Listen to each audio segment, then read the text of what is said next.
Setelah wafatnya Khalifah Abu Bakar Ash-Shiddiq, selanjutnya tonggak kepemimpinan umat muslim saat itu diserahkan kepada Umar bin Khattab. Umar sendiri dikenal sebagai insan yang kuat, keras dan tegas dalam menghadapi kemungkaran. Setelah ditetapkan sebagai khalifah, Umar bin Khattab menyampaikan khutbah pertamanya kepada seluruh kaum muslimin. Sebelum ia berkata, jika dirinya tidak pantas berada di posisi mimbar yang biasanya digunakan Khalifah Abu Bakar, ia pun turun dan berdiri agar posisinya setara dengan umat muslim yang lainnya. أدى أمانته ونصح أمته ولقد كلفنا بعده تعبا. Selanjutnya di dalam khutbahnya, Umar bin Khattab menyampaikan bahwa sebagai pemimpin dia akan berlaku keras kepada orang-orang yang zalim dan ingkar. Namun sebaliknya, ia akan berlaku lemah lembut kepada orang-orang yang taat dan patuh kepada ajaran agama Islam. بألا أصبح أو أمسي بعد وفاته فالله الله في هذا الأمر والسبق السبق. Selain itu juga, Khalifah Umar berjanji akan menambah pendapatan dan upah untuk umat muslim yang giat bekerja. Kemudian ia meminta umatnya untuk tetap mendukung dan membantunya mengelola pemerintahan yang akan dipimpinnya. Setelah itu, Khalifah Umar lalu memanggil Musanna bin Haris Asy-Syaibani. Ia kemudian menyampaikan wasiat dari Khalifah Abu Bakar agar mengembalikan Musanna dan pasukannya ke Irak. Namun kelihatannya, pasukan Muhajirin dan Ansor yang dipimpin oleh Musanna merasa ragu untuk kembali ke Irak. Mereka meragukan kepemimpinan Musanna yang tidak seperti Khalid bin Walid. Mereka takut pasukan Persia kembali menyerang Irak. Sementara itu, Panglima Khalid bin Walid bersama sebagian besar pasukannya sedang berada di negeri Syam, sehingga Khalifah Umar dan para sahabat pun berencana akan membahasnya lagi pada pertemuan berikutnya. Khalifah Umar kemudian mengirim surat kepada Abu Ubaidah yang berada di Syam. Ia menyampaikan berita duka terkait wafatnya Khalifah Abu Bakar Ash-Shiddiq, sekaligus menyampaikan bahwa dirinya yang ditunjuk sebagai khalifah menggantikan beliau. Khalifah Umar juga telah memerintahkan Khalid bin Walid membantunya untuk memerangi pasukan Romawi. Khalifah Umar lalu mengumpulkan para sahabat untuk membahas masalah Musanna. Para sahabat lalu memberi masukan kepada Umar agar melibatkan orang-orang yang telah bertaubat dari kemurtadan, agar ikut menjadi pasukan tambahan untuk melawan Persia dan Romawi. حبوا أن يكونوا في جماعة يكثرون بهم فلربما اشتدت عزيمة. قد شاء الله أن يبدأ أمر هذا الدين بالعرب. Sementara itu di Syam, Amr bin As mulai mengeluhkan kebosanan para pasukannya. Akan tetapi, Khalid bin Walid berusaha menguatkan mereka agar tetap bersabar sambil menunggu petunjuk dari Khalifah Umar. Saat itu, Ikrimah yang ada di sana menyampaikan rasa syukurnya telah bergabung dengan pasukan kaum muslim yang dipimpin oleh Khalid bin Walid.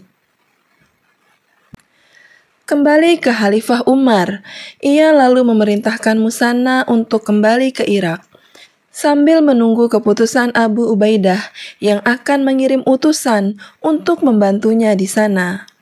Musanna lalu berkata, "Ya Amirul Mukminin." Khalifah Umar pun kaget dan tidak setuju gelar tersebut disematkan kepadanya. Tapi ternyata bukan hanya Musanna, para sahabat pun sudah sepakat untuk memberikan gelar Amirul Mukminin kepada Khalifah Umar bin Khattab, seperti yang disampaikan oleh Abdurrahman bin Auf. خليفة لكنك الأمير وأنت أمير المؤمنين. Umar lalu berpesan kepada putra-putranya agar selalu taat kepada ajaran dan hukum-hukum Islam. Jika tidak, maka ia sendiri yang akan menghukumnya berkali-kali lipat. أن أباكم كان الله بالإسلام نزل إليكم كما ينظر الطير إلى اللحم.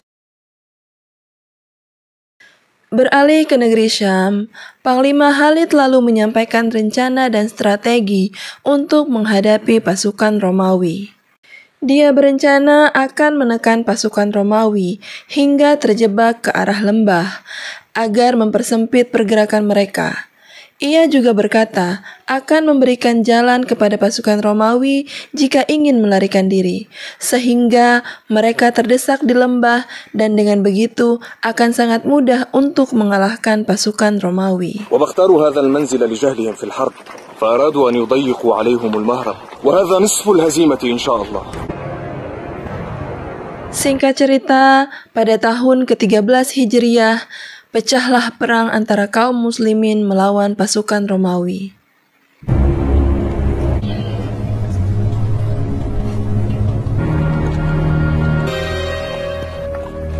Di era peperangan saat itu, pasukan muslimin berjumlah 45.000 orang telah bersiap-siap menunggu kedatangan pasukan Romawi yang berjumlah 240.000 pasukan.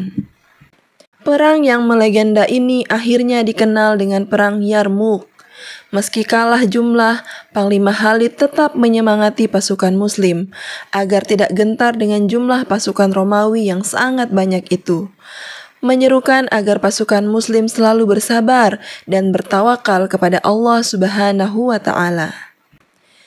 Di sisi lain, Abu Sufyan juga menyeru kepada semua wanita Muslim yang berada di tenda agar ikut melawan jika pasukan Romawi menyerang mereka. Dan saat itu pecahlah perang bersejarah yang dikenal dengan Perang Yarmuk.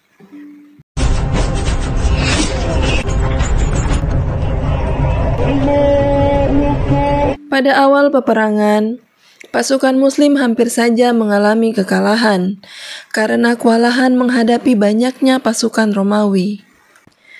Terlebih lagi, banyak sahabat yang syahid pada saat itu, serta banyaknya pasukan Muslim yang terluka. Dan saat itu juga, banyak pasukan Muslim mundur dan melarikan diri. Namun, beberapa sahabat dengan lantang menyerukan kepada pasukan Muslim agar tetap di tempat dan terus berperang. Dan saat itu juga terlihat seorang wanita ikut berperang karena melihat pasukan Muslim ketakutan dan melarikan diri.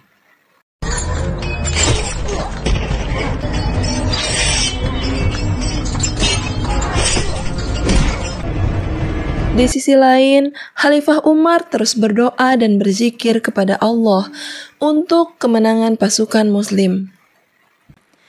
Tak lama kemudian, Panglima Khalid memerintahkan pasukan Ikrimah, Ubaidah dan Alokoko untuk menyerang menusuk ke jantung pertahanan Romawi.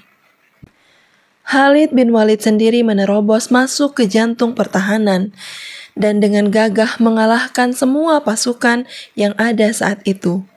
Alhasil, pertahanan pasukan Romawi pun berhasil ditembus, sehingga Panglima Khalid lebih leluasa menjangkau Panglima pasukan Romawi dan membunuhnya. Setelah itu, pasukan Muslim berhasil memaksakan mundur pasukan Romawi hingga terjebak ke lembah. Kemudian Amr bin As memberikan mereka jalan untuk melarikan diri, sesuai dengan strategi yang sudah diatur kaum muslimin. Dan akhirnya pasukan Muslim berhasil meraih kemenangan dalam perang tersebut. Panglima Khalid kemudian mencari semua jenazah para sahabat yang mati syahid, kemudian memerintahkan pasukan untuk menguburkan mereka dengan baik.